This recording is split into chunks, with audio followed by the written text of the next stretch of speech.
Hello everyone. Welcome to our channel ISC Steno. We are starting the passage at speed of 80 words per minute. Start. Sir, one of the most promising areas for international cooperation is in the regions of eastern India and Bangladesh, where alternating periods of drought and flood cut cruelly into food production. Several 100 million people live in this area. They happen to be citizens of India, Bangladesh, and Nepal, but they are also citizens of the global community, and the global community has a stake in ensuring that their needs are met. Great progress has already been made in resolving water questions, and we are prepared to give our support when the regional states request a study that will design how the international community, in cooperation with the nations of South Asia, can help the peoples of this region to use water from the rivers and the mountains to achieve the productivity that is inherent in the land and its people. Sustained economic growth requires a strong base in energy as well as in agriculture. Energy is a serious problem in both our countries, for both of us import oil at levels that can threaten our economic health and expose us to danger if supplies are interrupted. American firms are already working with Indians in developing the oil producing area of the shores near Mumbai.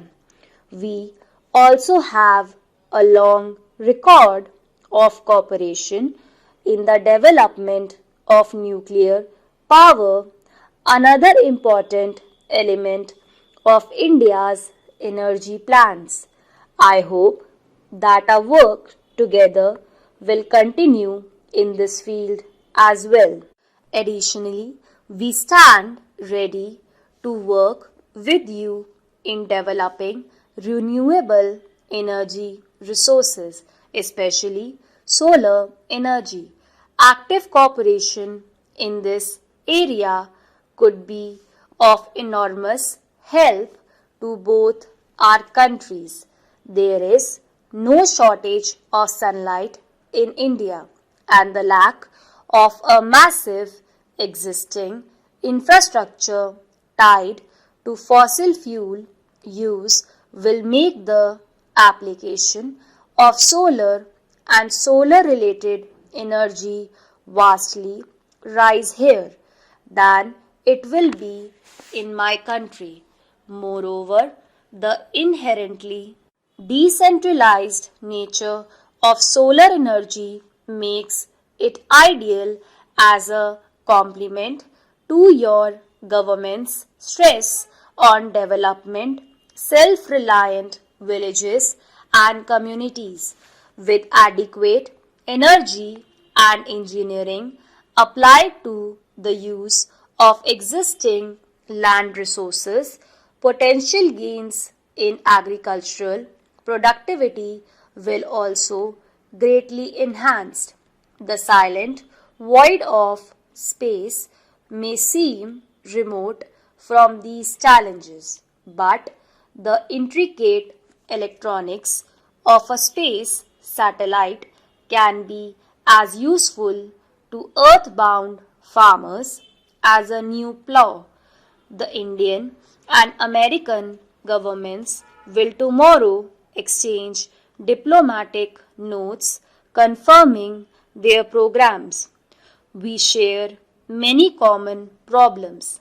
We also share an obligation to advance human rights not by interfering in the affairs of other nations, not by trying to deny other nations the right to choose their own political or social system, but by speaking the truth as we see it and by providing an admirable example of what democracy can mean and what it can accomplish. The danger of war threatens everyone, and the United States is trying to help reduce that danger in the SALT negotiation with the Russia in talks aimed at a comprehensive nuclear test ban treaty in our own policy of restraint on conventional arms transfer. We are also working hard to restrict the proliferation of nuclear explosives. We are seeking to help the process of peace in Africa and the Middle East, and we are taking steps to forestall great power rivalry in the Indian Ocean.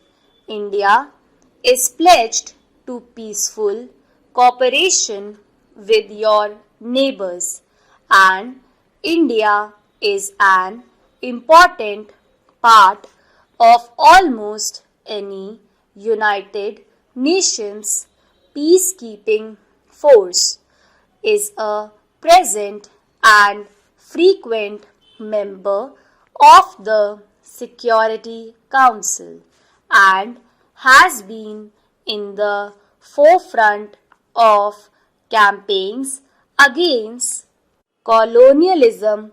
More and more we find ourselves working together towards our common goals: democracy, human development, social justice, and peace.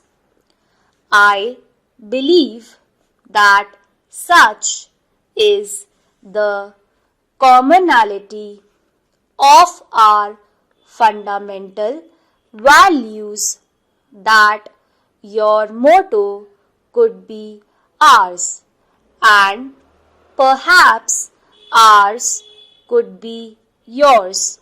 Motto could be our nations share the common goals of peace in the world and human development in our own societies, and we share as well have the conviction that the means we employ to reach these goals must be as much in keeping with the principles of freedom, human dignity, and social justice as are the goals themselves.